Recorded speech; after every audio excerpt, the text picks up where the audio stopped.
Recording in progress. Bueno, Vale. estamos acá conversando hoy con Mariona Borrul, crítico español, que además es el más joven de todos. La edad, en este caso, hemos tenido a un grupo de críticos argentinos y españoles. Hoy vamos a conversar contigo de tu carrera, de tu background, del cine en general y ser parte de estas conversaciones para nuestra audiencia que tiene poco acceso a lo que es la crítica cinematográfica fuera de nuestras fronteras. Es un honor para mí y te agradezco mucho tu tiempo, tu espacio y conversemos, hagámoslo divertido. No, el honor es mío completamente, porque la verdad es que no tenía ni idea del proyecto que tenéis detrás y me parece súper loable, así que adelante, vamos allá. Sí, bueno, cuéntanos primero eso, ¿cómo te inicias? La crítica, al menos en mi caso, yo desde los 12, 13 años leía siempre en un periódico, una vez a la semana, salía una columna escrita por tres críticos, dos hombres y una mujer. Y me encantaba sobre todo esa visión que tenía ella, que era la única del grupo. Y yo debo decir que es como una de mis primeras influencias. De hecho, en mi primera película, le escribí a un personaje el nombre de esa crítico. Después la conocí en el tiempo y era una autoridad del medio. ¿Cómo fue tus inicios con la crítica? ¿Leías o no leías? ¿Cómo llegaste a ella? Wow, a ver, yo cuando era más joven vivía en la montaña, aquí en Cataluña, en un pueblecito muy remoto, Sant Iscle de Vallalta. De hecho, Jaume Collet Serra, el director de cine, que ahora está en Hollywood haciendo películas con Liam Neeson y tal, la última fue Jungle Cruise, pues él viene de Sant Iscle de Vallalta también. Y yo vivía en una masía, que es como una especie de granja catalana apartada de todo, que de alguna forma se autosostenía, se autosostenía. Entonces, para mí acceder al cine era muy complicado, muy, muy complicado, porque tenía que bajar bueno, ni siquiera al pueblo más cercano, a la ciudad más cercana, en este caso Girona. Yo tenía el carné de la biblioteca, de la filmoteca, de hecho, del Museo del Cine, que era un museo del cine que de hecho tenía recursos disponibles para alquilar películas, también había algún vídeo, bueno. Y entonces, como era tan difícil acceder a las películas, pero yo tenía claro que quería de alguna forma dedicarme al cine, porque yo empecé de muy joven diciendo que quería ser cineasta, quería dirigir. Pues bueno, lo único que me quedaba, el único recurso que me quedaba era una suscripción mensual a una revista de cine, ¿no? Que además pagaba con mi sueldo de clases particulares, así que también me lo pagaba yo misma. Y sí, sí, yo empecé leyendo Caído Cinema España, cuando aún era Caído Cinema España en 2010. Bueno, compré un día, me acuerdo perfectamente, compré un día todos los ejemplares de revistas de cine que había publicadas en España, por lo menos en la librería de la ciudad que tenía más cerca, y decidí que pues las leería todas y pues decidiría a qué revista me suscribiría. Y bueno, digamos que elegí por un criterio de no comprensión, más que nada porque decidí que Calle, en este caso, me resultaba quizás la más estimulante porque no entendía nada. O sea, hablaban de películas que no había visto, además hablaban de una forma muy rara, muy rocambolesca. Había muy pocos como recursos gráficos, había muy poca fotografía, bueno, era una revista muy desagradable de leer. Y realmente para mi nivel era absolutamente, bueno, imposible. Pero yo quería aprender, y quería aprender sobre cine, en este caso para ser cineasta, pero bueno, y dije, bueno, ¿qué más da, no? Vamos a intentarlo. Y me suscribí a un año de Calle Cinema España. ¿Qué pasa? Entonces, además, justo viví el momento en que cambió de Caído Cinema España a Caimán, pero claro, al cabo de un año yo, como no veía las películas de las que hablaban, no entendía lo que decían y tal, empecé a odiar, pero a odiar el estilo de la revista. ¿Por qué? Pues porque era una teenager de como 15 años, quizás, una cosa así, que es que no sabía dónde se estaba metiendo. La odié hasta que decidí de suscribirme, entonces cambié de revista un par de veces y tal, y a los 18, ¿sabes? Eso, decides redimirte y decides un poco arreglar lo que sabes que una versión teenager de ti misma ha hecho regular, ¿no? Y en este caso me volví a suscribir y pues mira, aquí tengo de hecho el número de este mes de Caimán, que no lo tenía preparado, pero me va súper bien, porque desde entonces empezó a interesarme mucho más lo que era la crítica, ya dejé de querer ser cineasta. Yo además fui a la Pompeu, a la Universidad Pompeu Fabra, donde no sé si conoceréis a toda esta generación de nuevos cineastas, estilo Elena Martín, que han estado creando películas pequeñas, películas de proyecto universitario y que de alguna forma han consolidado la idea de que cineasta si lo quieres, pero muy poca gente. Bueno, yo dejaría de intentar ser directora de cine para intentar ser crítica porque era muy complicado, era muy difícil. Ahora estoy cayendo en el tópico este del crítico de cine es un cineasta frustrado, ¿eh? Pero más o menos así es como fue. Y en ese proceso, cuando decides, eh, voy a escribir sobre esta película porque no me gustó. Mira lo que me ha pasado a mí a lo largo, te decía, detrás de cámara, que yo no soy un crítico propiamente, sino que soy más un realizador que ha ido mutando la crítica porque di una cátedra sobre crítica cinematográfica porque me formé con buenos críticos acá en Venezuela.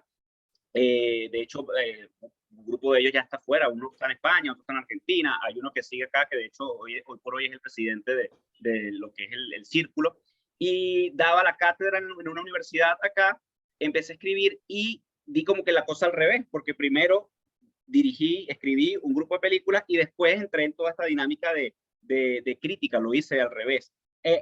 ¿A ti te ha pasado que querías dirigir, lo has desechado por completo o te provoca o sientes que en un futuro cercano, yo creo que harías una buena película, ojo, has visto tanto cine que yo no dudo nunca que alguien que venga de la crítica o que tenga esa formación crítica pueda hacer una buena película. ¿Tú qué opinas? Ojalá, ojalá. No, yo lo he desechado ya completamente, pero por una cuestión de salud mental. Y creo que aquí me puedes entender, porque cuando trabajas en algo que te gusta, cuando de alguna forma conviertes tu vocación en tu forma de ganarte el pan, es muy difícil de desentenderte de haber tenido un mal día en el trabajo. Y a mí esto me pasó varias veces en varios rodajes que hice durante la universidad, porque eran prácticas obligatorias, de acabar un día de rodaje y decir, toda esta energía, todo esto acaba de salir mal y de alguna forma de que se me hacía bola, ¿sabes? Entonces, si ya con un texto que me sale más o menos regular yo ya me derrumbo, imagínate con un día de trabajo en equipo y tal, no, uy, es demasiado para mí directamente. Sí, sí, sí. Y de hecho adoro y me encanta la gente que es capaz de gestionarlo, ¿eh? Porque realmente es un currazo interesante. Es desgastante, sí, es difícil, envejece, yo siempre digo que envejece, porque es eso, desgasta tanto que te pega en el estómago, en la cabeza. Tú a veces ves, y no, ojo, no quiero dar una teoría científica acá, pero cineastas que a mí me han gustado mucho, que conozco en Venezuela, y el mismo Truffaut, por darte una referencia, que es universal, internacionalmente conocido, es gente que ha muerto muy joven con cáncer en la cabeza, un tumor, una cosa que tú dices, claro, pero es que es como inmolarte al arte cuando haces una película, porque es muy duro. Y sí, tienes razón. Yo lo estaba evaluando, a mi edad lo estaba evaluando, si avanzar con este desgaste que representa hacer pelis o quedarme en la parte de la distribución o en la parte de la crítica. Entonces, volviendo a la crítica, te pregunto esa, ¿recuerdas tu primer texto? Hay críticos que no escriben de cosas que no le gustan, prefieren escribir de algo que le gustan, y hay otros como Carlos Bollero, por ejemplo, que las destroza todas y no le importa, y ese es como su estilo. ¿Cuál consideras tu estilo y recuerdas esa primera crítica de películas que te hayan gustado o que no te hayan gustado? La crítica que escribí yo. Sí, correcto. Vale. A ver, no sé si es bien una crítica, pero yo empecé escribiendo sobre videojuegos, no sobre cine.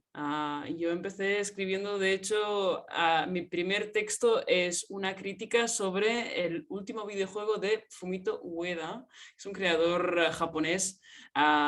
De hecho, es bastante famoso y The Last Guardian era su último videojuego y eso fue por 2016. Mi primera crítica. Wow, no tengo ni idea. Bueno, en el antepenúltimo sí lo sé, pero fue un poco más, wow, me siento, wow, he envejecido un montón. Bueno, wow, estoy teniendo un vacío existencial muy chungo aquí, ¿eh? Vale, no tengo ni idea. Sí que te puedo decir que mis primeros textos eran bastante más incendiarios que los de ahora. Recuerdo, de hecho, y esto lo tengo clarísimo, no recuerdo qué año era, pero recuerdo leer un texto de Carlos Losilla y que fuera un cambio radical en mi manera de escribir, porque él decía, prefiero que en mis críticas no se sepa si o sea, si la película me gustó o no. Y eso para mí fue el cambio creo que Le Marione como primerice al, digamos, al de mí, de alguna forma, porque de alguna manera a mí me empujó a ser muy humilde y como a retrotraerme y a sacarme del texto, porque, bueno, y eso lo sabemos todos, ¿no? Es muy fácil criticar, es muy fácil de alguna forma destrozar, tú lo has dicho como boyero, pero ser capaz de esto, de camuflarte y que casi no se note que estás ahí, a mí esto me encanta. Y, y cuando ya, ¿cuánto tiempo de carrera tienes? O sea, llevas desde esos inicios porque yo contaría, el videojuego es algo que yo valoro. No soy un gamer, alguien que suele, pero lo valoro porque entiendo la conexión y a mí eso, la empatía, esas cosas me gustan mucho. Por ejemplo, yo no soy de los que critica el cine de superhéroes, no es el cine que más me gusta, pero una vez estuve en una sala de 300 butacas llena, repleta, antes de la pandemia, donde la gente gritaba, lloraba, aplaudía, era una emoción increíble. Y lo mismo pasa con los videojuegos, eso que logra conectar o activar en el individuo, a mí me gusta, me conmueve incluso, porque es, wow, es lo más profundo que tiene un individuo y eso yo lo valoro. Entonces, ¿cuánto tiempo ha pasado desde esa época que me dices que comenzaste con la crítica de videojuegos a ahora?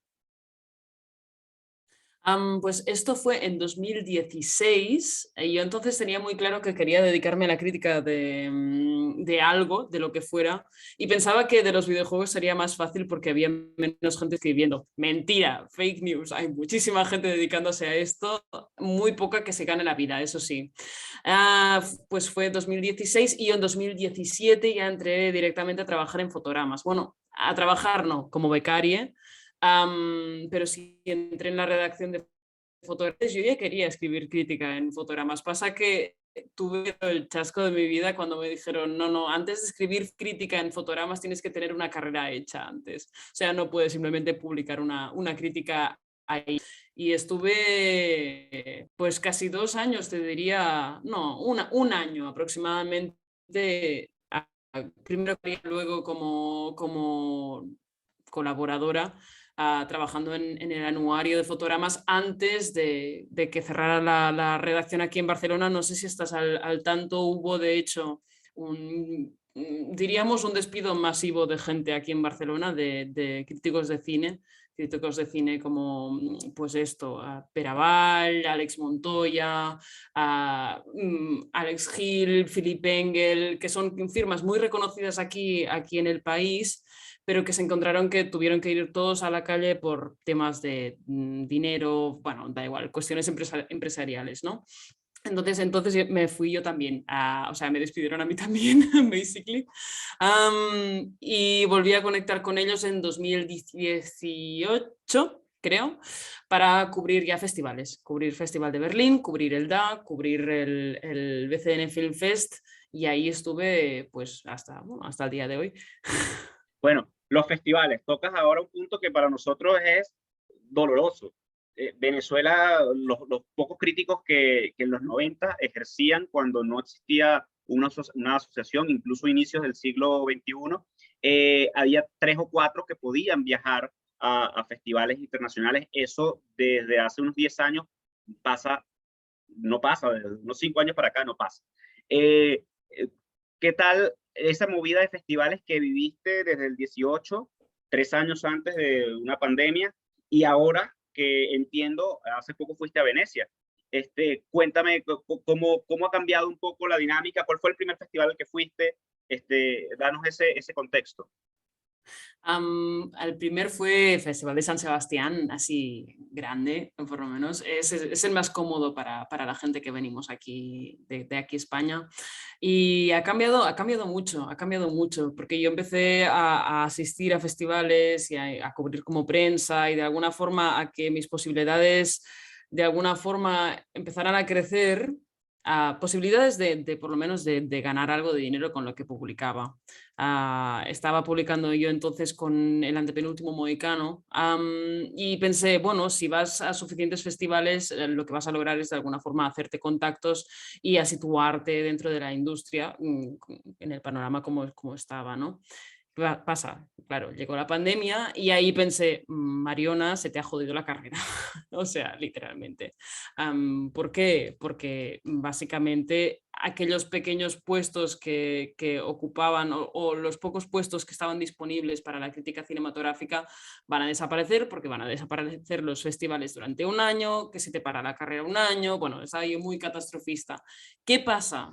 Sorprendentemente, el COVID ha ido muy bien para que la gente que de alguna forma ha sobrellevado o de alguna forma no ha tenido miedo, ha podido de alguna forma desplazarse, haya ocupado puestos que no habría ocupado de otra forma. Hay muchísimas revistas, por ejemplo, que han dejado de ir a Venecia, porque ya no les haría cuenta pues pagar PCR, pagar viaje, encontrar a alguien dispuesto a viajar en plena pandemia, y que han decidido, digamos, confiar o delegar piezas a freelancers. Y aquí entro yo, que yo sigo yendo a Venecia de alguna forma, por ejemplo, o a Cannes, o a San Sebastián, Berlín, lo que sea, ahora mismo me los pateo todos.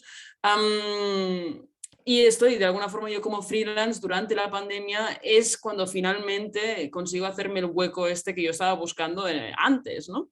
De una forma sorprendente, efectivamente, pero creo que por ahí van a ir los tiros. Y cuéntanos, Venecia, ¿cómo lo viste ahora que vienes, que es el último que has pateado? Como dices que, bueno, ahora el COVID te ha dado ese espacio de que sorprendentemente pensabas que no, que iba a afectar tu carrera. ¿Cómo has visto los festivales y Venecia puntualmente, que es el último que visitaste?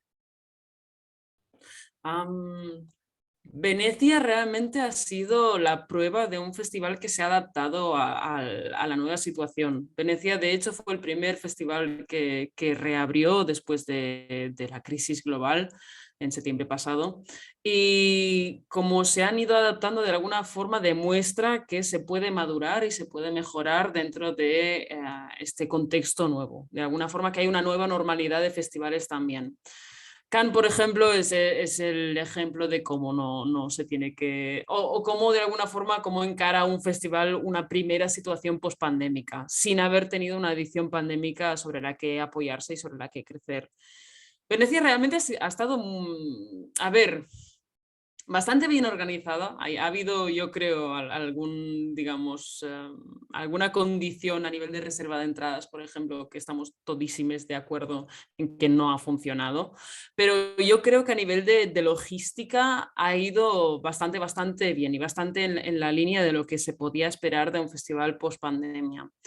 Reservar entradas para las sesiones es un gozo, es un lujo, porque no tienes que ir a la cola y estar pues 30, 40 minutos esperando debajo del sol.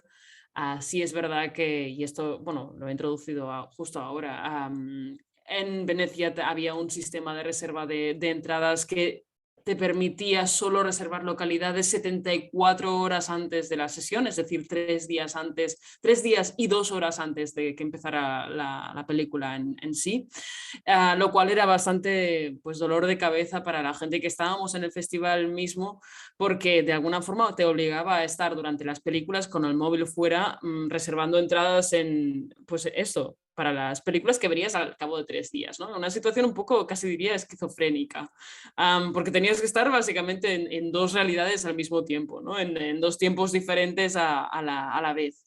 Y además, como, a ver, en Venecia se estrenan películas grandes, hay personal de seguridad en sala, de forma que si alguien te veía sacando el móvil, eso quería decir que podías estar grabando la película en sí y te podían decir algo. De hecho, habitualmente te apuntan con un puntero láser para que dejes el móvil, que es como, pues no lo hagas así, ¿no? Pero sí, aparte de esto, que yo creo que es como el gran marrón al que se tiene que enfrentar el Festival de Venecia para, yo creo, solventar el problema de las entradas que se retiran pero no se recogen de alguna forma, es decir, las entradas que no se traducen en alguien yendo a la sala, por lo tanto las salas agotadas, o sea, las sesiones agotadas y las salas vacías. Para solventar esto, bueno, pues más o menos lo han hecho regular, pero por el resto bastante, bastante bien. Y eso es lo que te comento, ¿no? Un festival que de alguna forma ha sabido crecer y ha sabido superar a una primera edición pandémica con bastante, bastante éxito. ¿Y tú fuiste a la primera, a la pandémica, la de 2020? ¿Fuiste también a esa? Sí, sí, Mm. sí, O sí. sea, tú puedes decir Eh, con todo el criterio la diferencia entre uno y otro.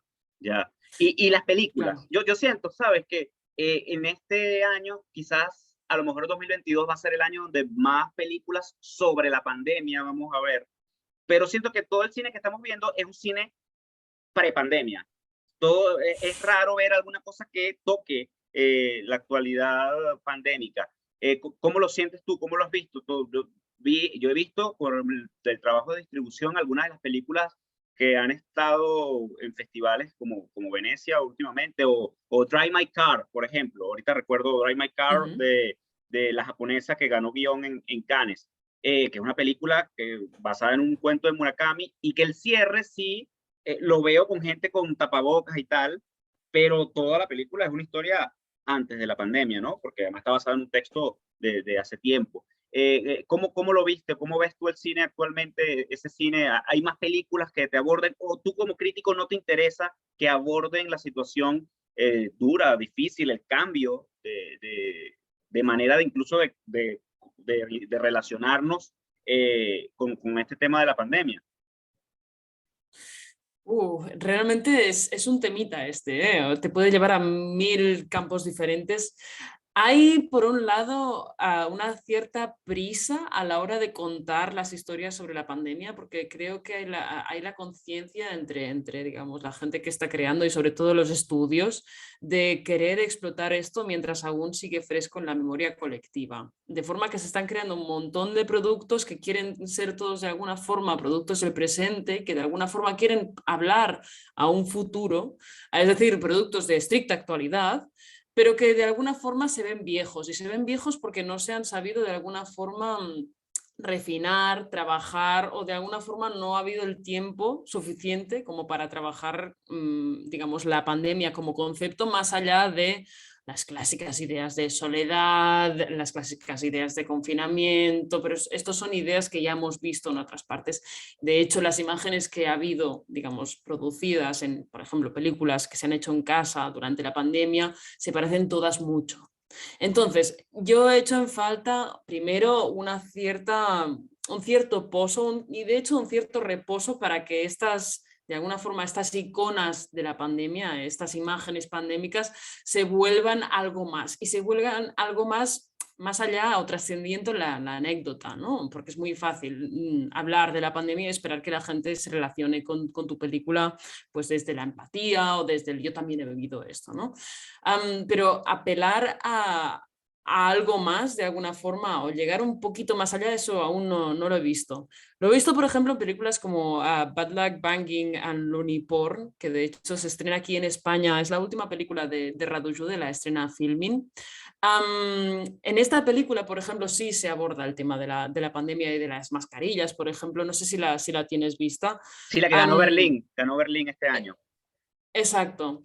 En esta película que alguien lleve mascarilla no es tanto un signo de los tiempos, de alguna forma, no es tanto una anécdota, sino una forma de describir la persona, ¿no? Porque todos hemos ido en un tren o todos hemos estado en algún espacio donde había que llevar mascarilla y había siempre esa persona que la lleva por debajo de la nariz, ¿no? O esa persona que se piensa que la mascarilla, pues, sirve para proteger o lo que sea, o a aquella persona que no la lleva y que es increpada por el resto de gente, ¿no? Y de alguna forma las mascarillas sí funcionaban, ¿no? Como de alguna forma símbolo o como un engranaje narrativo que iba un poquito más allá, ¿no? Y que servía para describir una sociedad que está irritada, una sociedad que está a punto de saltar constantemente.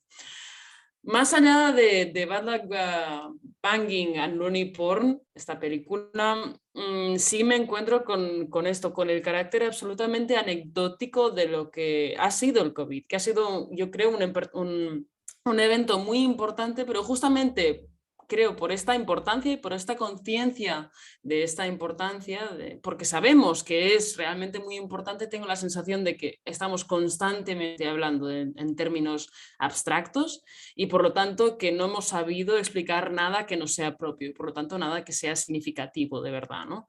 Es muy fácil hablar de la soledad, pero nunca vas a decir nada relevante si no hablas de tu soledad o de alguna forma no sabes retrotraerlo a alguna historia que sea realmente significativa, que tenga un pozo.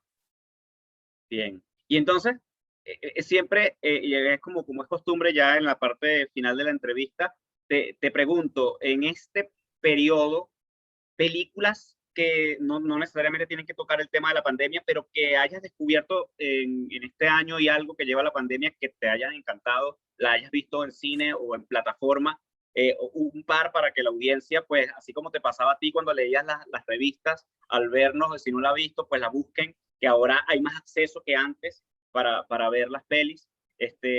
Menciónanos un par de pelis o una que te haya marcado en este periodo, que tú recuerdes, que se te venga a la mente y te haya gustado. Y lo otro, ¿cómo crees tú, haciendo un poco ese análisis de alguien que ha vivido este periodo, que ha estado en festivales en medio de esta situación, cómo ves el futuro del cine, ese tema del cine, la sala, el streaming? ¿Cuál es tu opinión al respecto? Que además es para nosotros una línea de conversación con nuestros pares de fuera de nuestras fronteras. A ver, mira, por película, quizás una que a mí, bueno, me emocionó muchísimo el pasado Berlín y que creo que no será tan conocida por la cinefilia, digamos, no festivalera. En este caso estoy hablando de What Do We See When We Look at the Sky, de Alexander Koberitze. No sé o no recuerdo si se llevó algo en la Berlinale, pero pasó bastante desapercibida. Es una película de 3 horas y media, georgiana, atención, pero, es una película que sigue la historia de una pareja de, bueno, un chico y una chica que se ven un día por la calle, se enamoran, pero alguien les lanza un hechizo, no es coña. No estamos hablando de, digamos, de una fantasía, ni estamos hablando de ciencia ficción, no, es realista, de alguna forma estamos en terreno del realismo mágico, de alguna manera. Pues ellos dos se enamoran, se ven, se enamoran, pero alguien les lanza un hechizo de forma que el día que han decidido, que acuerdan encontrarse de nuevo, no se pueden reconocer. De forma que los dos siguen sus vidas, ¿no? Buscando aquel amante que han perdido, ¿no? Y que nunca, bueno, nunca podrán recuperar. Y es una película que es de un intimismo y de un lirismo, de una, casi te diría una poesía, aunque odio estas palabras porque es caer en los lugares comunes de la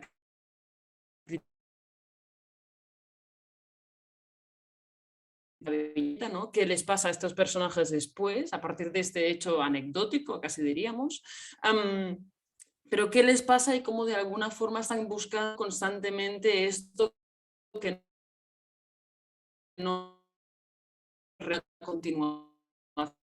Lo trabaja desde la nieta y desde que el mundo que está retratando es un mundo precioso solo si te paras a mirarlo. Y esto a mí me parece fantástico porque estamos acostumbradísimos a un cine que intenta siempre decir algo, ¿no? Y a veces ni siquiera se para a escuchar aquello que está intentando representar. Un cine que solo habla del cine y de lo que espera del mundo. Un aquello que está retratando. Y en este caso, What Do We See When We Look at the Sky, título larguísimo, pero que me encanta porque además es de una belleza que yo creo que es preciosa. Es una película que justamente está para lo contrario, ¿no? Para descubrir en la realidad aquellas cosas que de algún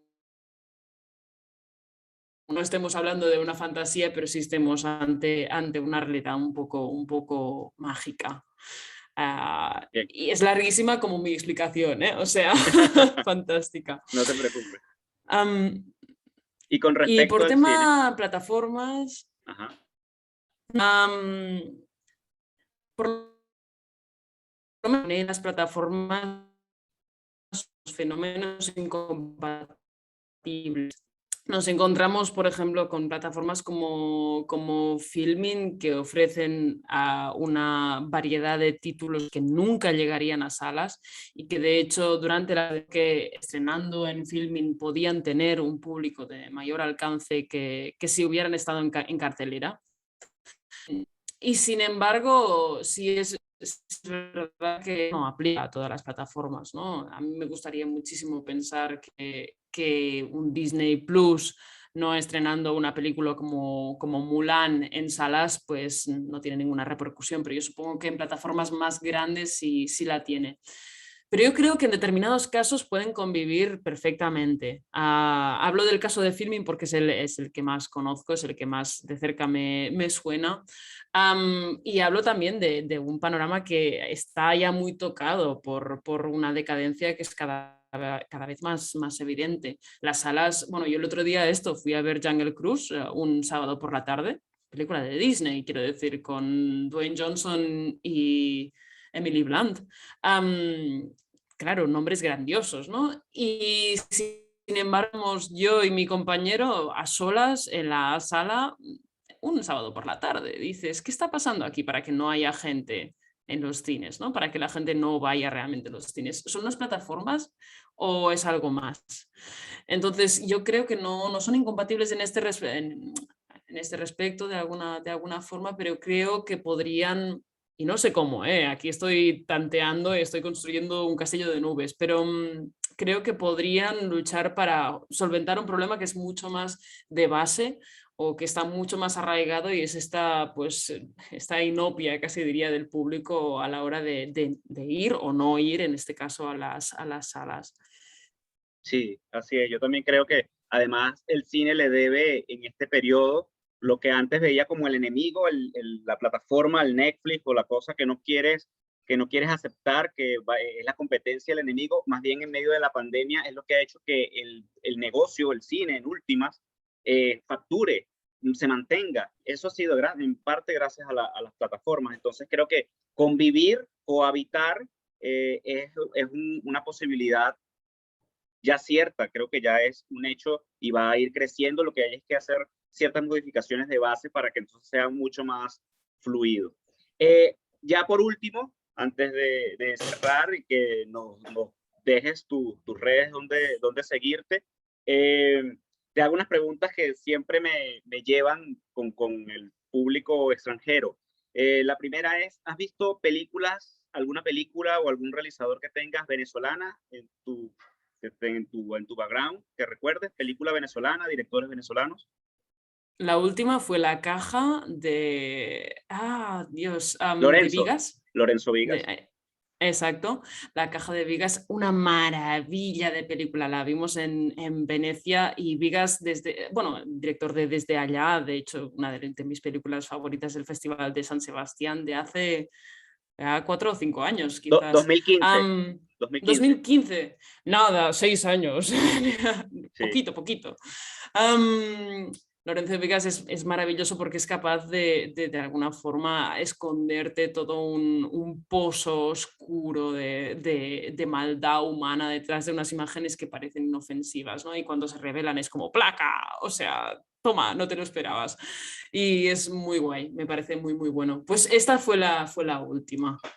Y películas más allá de ese circuito, propiamente películas que no sean porque La Caja es una película mexicana, si bien Lorenzo es venezolano, pero es una película mexicana. Otra película que se te venga venezolana. Ahora mismo no caigo, ahora mismo no caigo. También tengo que decirte que igual que he confundido pues esto, la caja con producción venezolana, no te sabría decir. Pero eso es desconocimiento mío puro y duro, ¿eh? No, También que tengo que, la cabeza llena. creo que también va por el propio aislamiento o la burbuja en la que el medio nacional vivía. Entonces, internacionalmente no tienes esa llegada. Venezuela te puede hablar de un Almodóvar, te puede hablar de Amenábar o te puede hablar de Rodrigo Saragoyen y España no te puede hablar de otros realizadores que tienen 20 películas, por decirte. O sea, Lorenzo tiene 2 películas, 2 valiosas películas, aunque una sea venezolana y la otra la he hecho totalmente en México, pero no viajamos y creo que ese es el trabajo que a nosotros nos interesa y que estos espacios nos llevan a visibilizar, conversar y de alguna manera relacionarnos para darnos una visibilidad que no tenemos. Entonces, creo que eso valida esta teoría que tenemos acá internamente, que no es solo que tú tengas muchas cosas en la cabeza, sino que es una cosa que no hemos hecho desde acá, que hay que hacerlo. Como te digo, hay muchos cineastas que tienen, yo mismo tengo 2 películas que jamás en la vida vas a ver o viste en su momento. Entonces, tú te estás enterando que de mi existencia y esas cosas creo que pasa en parte porque hay un trabajo que uno tiene que hacer desde acá para ser visible y que ahorita creo que España lo está haciendo. O sea, yo no sé qué tanto, que no creo que te guste La Casa de Papel, por ejemplo, hablando de series, pero La Casa de No, Papel, no. por supuesto, La Casa de Papel es algo que no es como de nuestro gusto, pero yo acepto, así como tuviste Jungle Cruise la semana pasada, La Casa de Papel hace que actores, que historias españolas sean reconocidas a nivel mundial y que en Venezuela la gente sepa quién es Álvaro Morte, quién es Úrsula Corberó o cualquiera del elenco. Eso Claro. creo que ha hecho falta, igual que con los directores y su cine. Almodóvar lo conocemos acá, lo valoramos, lo queremos, nos gusta su cine. Y más bien nos duele cuando nos llega una película de Almodóvar o cualquier otro de Fernando Trueba, que ha tenido ciertas conexiones con Venezuela. Entonces, bueno, esas son cosas que... Lo otro, viajarías a Venezuela. Tú que viajas y si te invitan, viajarías a Venezuela a ser un jurado de un festival. Ojalá, sí, no, me encantaría, me encantaría. Sí, bueno, todo lo que sea descubrir, pues esto, lugares nuevos, cinematografías nuevas y gente pues tan maja como tú, claro que sí, hombre, faltaría más. ¿Te queda pendiente recomendarme una película venezolana para ver, no sé si esta noche, pero algún día de estos? Lo que pasa es que es difícil que yo te pueda recomendar una película porque no están en plataformas. Por ejemplo, ¿a qué plataforma si tú usas Filming? Yo no creo que haya películas venezolanas en Filming. En Amazon Prime hay algunas, en Netflix no hay. Y Ya. además, los catálogos que están para Latinoamérica son distintos del catálogo que puedas tener en España. Entonces, es difícil. Te podría dar una mía, pero estoy segurísimo que no te va a gustar y no haría eso jamás. No te pasaría una película mía porque no son películas no lo haría. Debo pensar, además hay otros cineastas acá, hay películas como, hay una que se llama La Familia, que fue Semana de la Crítica en Cannes, que hace unos 3 años, que es excelente Ujú. película. Hay una que se llama El Amparo, que es de Robert Calzadilla, llegó a San Sebastián en su momento, en 2016, creo que estuvo en San Sebastián. Tendría que buscar algo para poder, claro, tú ya estás en la noche, yo estoy a pleno mañana, todavía me queda el día de trabajo, tengo que pensar y recomendarte alguna, pero bueno, es una tarea pendiente, déjame ver que un acceso, aquí tenemos una plataforma local, que es la plataforma de la academia, a lo mejor Ujú. darte la última película de la que vamos a mandar a los Goya el próximo año, por ejemplo, a ver si está disponible en esa plataforma y que la puedas ver. vamos a ver qué conseguimos, pero es un buen reto, lo pensaré y te lo haré llegar. Fantástico. Bueno, ¿dónde podemos? Bueno, en Twitter, creo que es la plataforma que más usas, ¿verdad? Sí, sí, estoy en Twitter, Mariona_Borrull. Sé que Borrull es complicado, es muy catalán. Y sí, no, allí encontraréis pues mis textos para todos los medios para los que participo, además pues algún enlace a los programas de radio en los que estoy y poca cosa más, ¿eh? No, no suelo publicar, digamos, críticas enfurecidas sobre películas, es más digamos, textos y trabajo que nada. Vale. Bueno, entonces, muchísimas gracias por tu tiempo y ha sido un encanto de entrevista. Gracias por compartir con nosotros ese contexto y ese background de tu carrera y de tus gustos y de tu trabajo como crítico. Y seguimos en contacto. Cuando esto esté arriba en el canal de YouTube, pues te lo compartiré para que lo compartas y poder allí empezar a crear esa viralidad que se va a dar en el tiempo, pero bueno, va a quedar allí el contenido arriba, que es lo importante. Fantástico. Muchísimas gracias, Edgar, por la entrevista. Realmente ha sido un placer. Y nada, muchas ganas de saber qué os montáis por aquí en Venezuela. Realmente hay deberes pendientes, pero creo que entre todos los podemos llevar adelante. Así Bien, que esto para adelante. eso. Gracias. Chao. A ti. Un Chao. placer. Hasta luego.